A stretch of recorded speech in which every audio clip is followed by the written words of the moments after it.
G'day ladies and gents, and welcome back to War Thunder with Mags. So, the madmen at Gaijin Entertainment have finally done it. The first supersonic jets and guided missiles will be added to patch 1.85, which now has the working title Supersonic.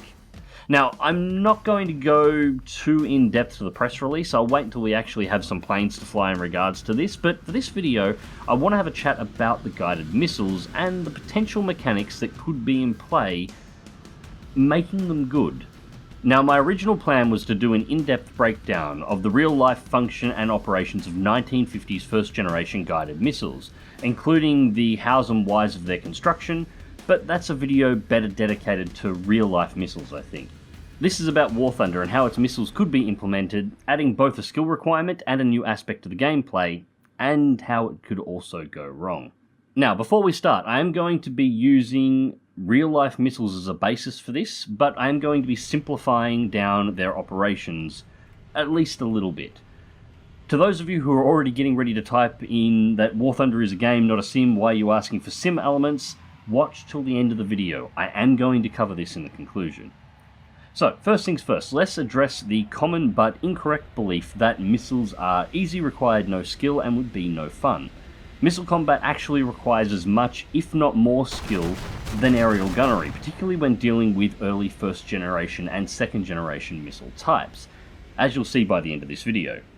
These things are not point and click on the target. Getting a kill shot with missiles like the AIM-4 Falcon, the AIM-9B Sidewinder, and the de Havilland Firestreak missile required positioning, precision, and timing, which is actually a big part of the reason that the kill ratios on these early missiles were so low.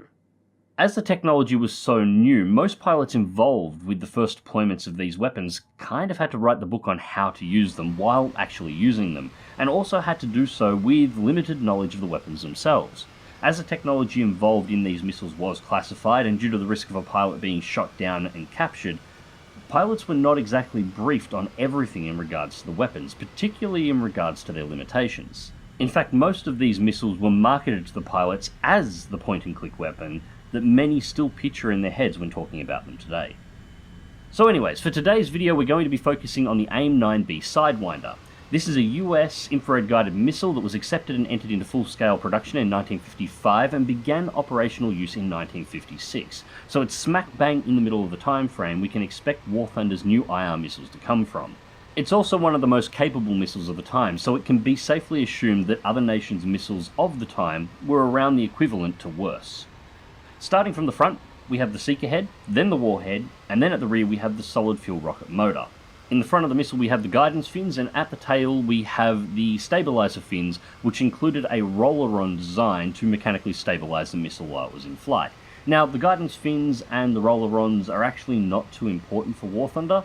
How the missile is actually guided doesn't have to be modelled realistically, so long as the missile appears to fly as the missile should. Its operation is more important than how it achieves that operation, so we can skip that part entirely here. But I do recommend you look into how roller-ons work. They are fascinating on how they actually stabilize a Sidewinder in flight, and as far as I'm aware, still used on Sidewinders to this day. Anyways, first up, let's start with the warhead, as it's pretty much the simplest part of this entire missile. The warhead on the 9B was a blast fragmentation explosive, much like a hand grenade, weighing in at 4.5 kilograms. The warhead used an IR-based proximity fuse that was, as a general rule, pretty reliable, detonating the warhead within 5 to 10 meters of the aircraft, showering it in supersonic shrapnel.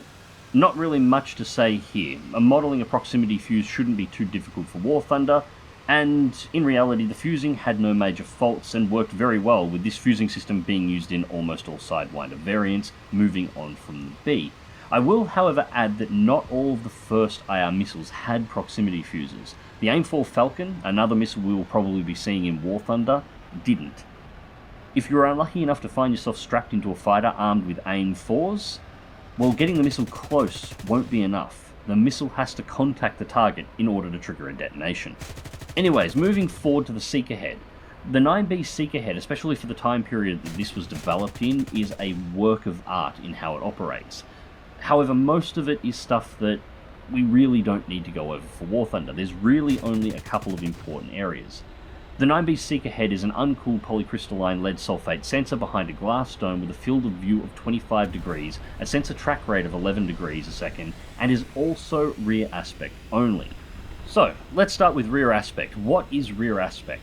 Well, in short, it means that the Seeker on the AIM-9B could only lock a hostile aircraft from the rear with a direct line of sight to the target's engine nozzle. Now that area is limited to usually around 25 degrees to the rear of the target aircraft, so overall, a fairly limited shooting window. Now the Seeker head also has a field of view limitation of just 25 degrees, so in order to achieve a lock, a shooting aircraft must maneuver to a 25 degree cone to the rear of the hostile aircraft and at an angle that allows for the shooter's missile to be within 25 degrees of the target's exhaust.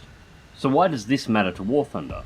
Well, for a start, it puts a limit on the effectiveness of missiles. Shooters will have to maneuver in a manner similar to a gun kill, but only to the rear of the target aircraft in order to be able to achieve a lock. Trying to lock an aircraft head-on or from the side or from far above shooting down outside of that 25 degree cone will not work. It also matters to how evasion works for the target aircraft, but I'll get back to that in just a moment. First, we need to discuss the tracking speed of the sensor, as this is rather important. In the news release about jets and IR, Gaijin stated the following: if a target is captured by a homing device, it usually means that it will achieve a hit. However, this has not always been the case. The first air-to-air missiles had limited capabilities, with capture range and possible overload. To capture a target, a homing device needs some time to lock to the target, and all this time the pilot has to hold the target in a pretty narrow sector. Now, the first part of this is wrong. Even modern missiles have limitations, and a lock is by no means ever a guaranteed splash. But more important here is the second part about locking time. The locking time of an IR missile is 0. The second any object emitting sufficient infrared energy enters the 25 degree cone of the missile, it is locked with the rule of if more than one IR source is present within the Seeker cone, the one with the highest infrared emission is the one that the missile tracks. Now that does mean there is a small window where the missile has to acquire the target, but it's not a time to lock onto the target. It's the time it takes for the Seeker head to move the sensor to acquire the infrared signature and start tracking. Until the sensor is in position, the missile will not maneuver to target. Now the difference here may seem irrelevant, but it's actually very important. The sensor, as mentioned before, tracks at 11 degrees per second, and the Seeker head's field of view is only 25 degrees. This means assuming the sensor was on the extreme left of the field of view and the target was to enter the extreme right, the sensor would take 2.27 seconds to begin tracking. This is your lock time at absolute maximum. Of course, this situation is rare, and in most cases the sensor is in the forward center position, which means the sensor can be on target at any location within the field of view of the Seeker head in 1.13 seconds or less, regardless of the point that the target entered the cone. Now this quote-unquote locking time should be universal for all AIM-9B missiles, regardless of what they're being fired at. Now this tracking speed also matters to the evasion of the target, and this is why it's important to make the distinction. If the target aircraft can cross the sensor cone of the Sidewinder B at a speed exceeding 11 degrees per second, the missile will be unable to track the target regardless of its aspect within the Seeker cone. The sensor within the Seeker head will simply not be able to keep up with the aircraft. What this means for War Thunder is there is a minimum and maximum time required for a missile to begin tracking a target, but also a measurable speed that target can cross the Seeker's field of view without being locked. Assuming this is modelled, this adds even more of a skill requirement to the missiles, along with a skill requirement to evading them. Now the last and probably most important thing to go over here is the missile's flight capability. A missile isn't a projectile. It's essentially a small, self-guided, rocket-propelled kamikaze aircraft attached to another aircraft. A mini Me-163, if you will. Everything you've learnt about energy management in regards to aircraft applies to a missile as well. So, the rocket motor of the AIM-9B is a Mark 17 solid fuel rocket motor putting out 8,200 pounds of thrust with enough fuel for a 2.2 second burn, or enough to push the missile to around Mach 2.5 or roughly 3,000 kilometers an hour at the end of its burn.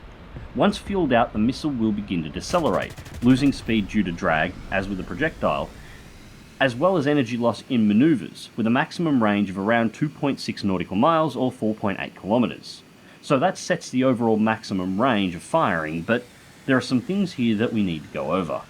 First is the range. Now the maximum range is 4.8 kilometers, assuming the target aircraft and the shooter are at the same altitude. This, however, can be extended out several hundred meters, providing the shooter has a sufficient altitude advantage at the extreme upper edges of the 25-degree cone to the rear of the target aircraft. You can think of it much like gliding a Me-163 home to base after running out of fuel in a battle. The Me-163 can't maintain its airspeed in level flight without its engine running. However, if you give the Me-163 a shallow dive, it can maintain its airspeed for longer and will extend the range that it is capable of flying in exchange for altitude. A missile works in exactly the same way. Providing it is in a shallow dive towards the target, it can maintain its own airspeed for longer, slightly increasing the overall range of the weapon. Now the same works in reverse. If the shooter is below the target aircraft, the missile will need to climb, and just like an aircraft, this costs speed and energy, lowering the missile's maximum range. Depending on the angle of the climb required, this could significantly drop the range of the missile, potentially down as much as a kilometer.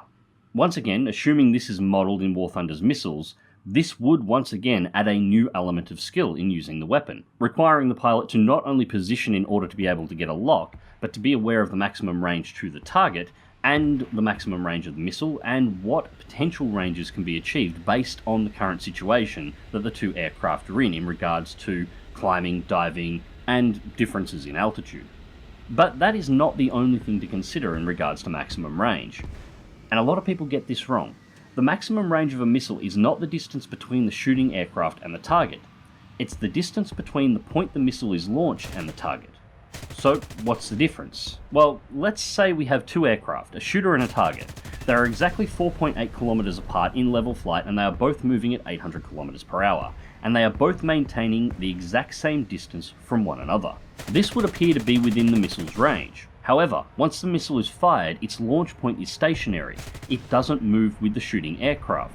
So at 4.8 kilometer launch, within a split second of the missile being released, the target aircraft has moved to 4.9 kilometers in relation to the point the missile was fired, and it's now beyond the maximum range of the missile, so it misses. If you've ever watched any of my DCS videos, you would have heard me talk about no escape range.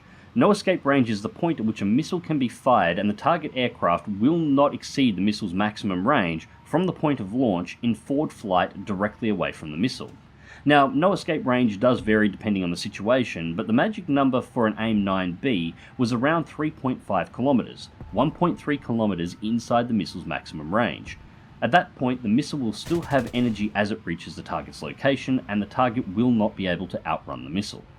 Now, I need to be clear here, no escape range does not mean the missile cannot miss. An aircraft could still maneuver out of the seeker's field of view or change its aspect to lose missile lock, it could deploy countermeasures, it just means the target can't straight up outrun the missile. So, as you can see, firing a missile at a target is not point and click. There are many, if not more, calculations that a pilot must go through in order to get a firing solution. Maneuvering and positioning by both the shooter and the target are incredibly important, and there is a huge skill factor involved in a successful splash.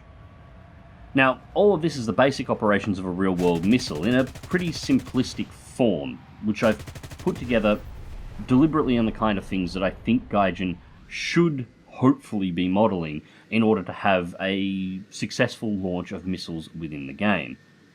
Now, as I said at the start, I agree, War Thunder is not a simulation, and I'm not expecting Gaijin to model things like the tracking seeker head. Using time to lock is fine for the most part to represent this, providing it's done carefully, and things such as the potential for an aircraft to cross a seeker cone at a speed faster than the seeker head could potentially track were taken into account, making it somehow more difficult for a missile to be able to achieve a lock, or outright impossible for a missile to achieve a lock in those situations. It doesn't have to be modelled like a sim. You don't have to create the components. Providing the maths that the game is using to control the missiles takes into account the kind of things that I've mentioned, because these are key to how missile combat works and why missile combat, particularly early generation missile combat, is actually so interesting. If done correctly, this could add a whole new element to the game that could possibly kick jets back in the arse and get people flying them again, and it could be fantastic fun. A whole new skill set for pilots to learn at high tier, rather than just doing the same gunnery they've been doing for years, just at a much higher speed. On the other hand, not done correctly, missile combat has the risk of becoming exactly the kind of no-skill combat that many in the community fear, but not necessarily in the way that they think. I seriously doubt the missiles in War Thunder will ever be put the reticle over the target, wait for the beep, pull the trigger and the target dies. I don't think it'll be done that way at all. I am concerned that rather than modelling things such as field of view cones and so on, Gaijin may resort to RNG on the missiles. And anytime RNG is involved in anything, a skill factor is removed automatically.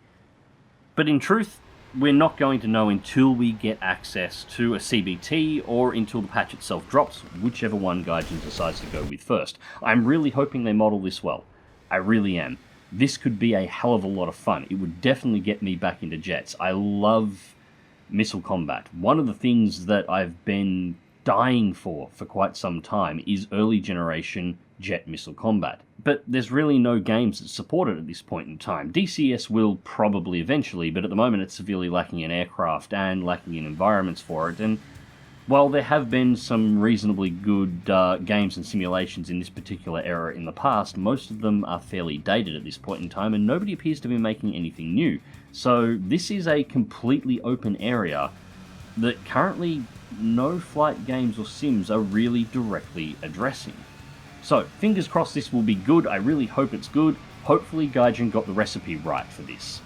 Anyways, ladies and gents, I hope you enjoyed the video and thank you very much for watching. Please remember to check the video description down below and follow me on Facebook and Twitter and join my Discord. And if you would like to help support the channel, please consider a donation to my Patreon. Until next time guys, fly smart, fly safe, and I will catch you in the skies.